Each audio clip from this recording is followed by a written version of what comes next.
Now, let me show you how you can close vibration on your Android phone. So this can be set up inside of the settings, of course. You can go to the settings app and on the main page, scroll down a little bit more and you can find the sounds and vibration section in here. So it should be more closer to the top, so it should be easy to find. You click on it like that. And then now you can see we have 3 different modes at the top. The sound, when the phone is on loud, you can decide whether the vibration is going to be part of it or not. So as you can see, the phone is going to ring out loud, but you can decide if vibration is going to accompany that or not.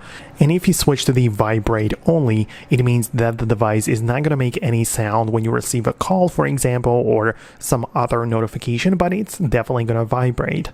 But when you switch to no sound at all, you can decide that nothing is actually gonna happen, right?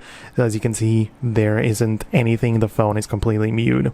So no vibration and no sound. But below, if you go in here, you can also see some settings for call vibration, so you can choose the different patterns. You can customize that. The notification vibration also can be customized.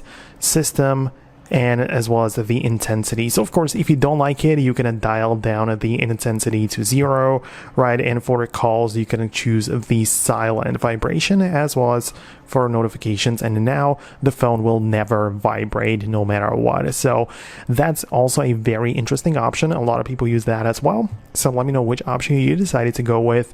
Thanks a lot for watching, and I'll see you later in future uploads.